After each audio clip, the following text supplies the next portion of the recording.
जागा वाटपांमध्ये देखील तेच आम्हाला पाहायला मिळालं. शिवसेनेने 6 जागा मागितल्या, मात्र मिळाल्या फक्त 4. हीच स्ट्रॅटर्जी विधानसभेत देखील होती. महानगरपालिकेच्या निवडणुकांमध्ये देखील आम्हाला पाहायला मिळाली. कुठेतरी नमतं का घ्यावं लागतंय? साठी आपण उठाव केलात, एवढा मोठा संघर्ष केलात, आता त्याच मित्रपक्षाबरोबर गेल्यानंतर कुठेतरी कॉम्प्रोमाईज करावं लागतंय आपल्याला?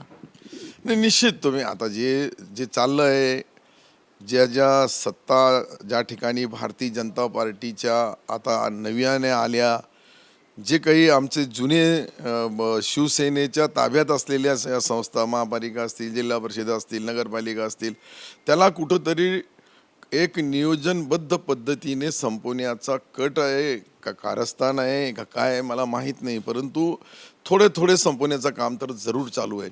मी आमच्या नेत्याला ही सर्व माहिती दिली आणि नेते याच्यावर अंतिम निर्णय घेतील. शेवटी मी एक कार्यकर्ता आहे, मला काही पुऱ्या राज्यामध्ये बदल करता येत नाही. माझ्या गावामध्ये बदल करायचा असेल तर मी माझ्या एक मतदारसंघापुरता आहे, परंतु राज्यामधली एकंदरीत परिस्थिती सर्व माझ्या मतदारसंघासारखी असेल तर मग पुढच्या निवडणुकीला अडचण येऊ शकते.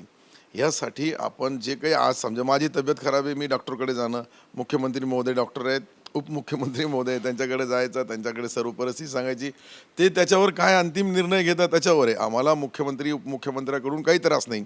आम्हाला खालच्या लेवलवर जो त्रास आहे जिल्ह्यामध्ये, त्या जिल्ह्यामधली ही खतखत आहे, ही माझी एकट्याची नाही, सर्वाची आहे. जिल्ह्याचं नेतृत्व म्हणजे जिल्ह्याचं पालक तत्व आपल्याकडे आहे.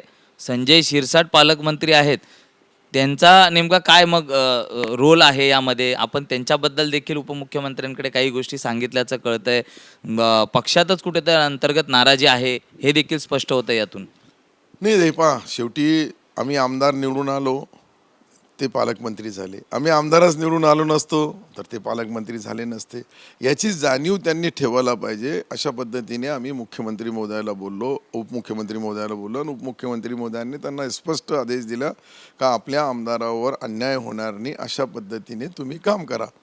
तर आम्ही जे आमच्याकडं जी परिस्थिती होती, मी निधीच्या बाबतीत जे बोललो ते त्यांनाही बोललो, साहेबालाही बोललो, साहेबांनी त्यांना बोलले. आता याच्यामध्ये काय आम्हाला पुढं बदल होतो का नाही होतो का बदलच होऊन जातो, हे या सर्व गोष्टी आता किंतु परंतु आहे. मला काही संजय शिरसाट काही माझे दुश्मन नाही आहे, ते माझ्या पक्षाचेच आहे. माझ्या पक्षाचे असल्या कारणाने राजकारणामध्ये त्यांचा आणि माझा, मी त्यांच्यापेक्षाही राजकारणामध्ये सिनियर आहे. मी 5 टर्म निवडून आलेलो आहे आतापर्यंत आणि 5 वेळेस निवडून आलो म्हणजे काही ना काहीतरी आम्ही लोकांच्या सोबत काम करण्यामध्ये पक्षाचा, ज्यावेळेस आम्ही काँग्रेसचे आमदार होतो आणि एकनाथ शिंदेसाहेब पालकमंत्री होते, त्यांनी आमच्यावर काँग्रेसचे असूनही त्यावेळेस अन्याय नाही झाला. तर आज ज्यावेळेस आम्हाला निधी वितरित करण्यामध्ये असं होत असेल तर निश्चित आम्हाला याच्याबद्दल आमच्या नेत्याकडे तर तक्रार करावं लागेल. आपल्या मुख्यमंत्री असेल, उपमुख्यमंत्री असेल, यांच्या कानावर ही गोष्ट घालावं लागेल.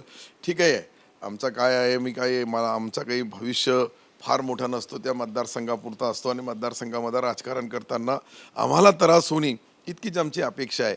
शेवटी आम्ही निवडून आलो, आम्ही आमचा जो सपोर्ट दिलेला आहे, आमचे जितके 60 आमदार अपक्ष मिळून आणि आमचे पक्षाचे मिळून 60 आमदार होते, 60 आमदारांनी सन्माननीय देवेंद्रजी मुख्यमंत्री व्हावं यासाठी आमच्या सह्या केल्या. आम्ही काय तिथे कोणताही दुजाभाव केला नाही.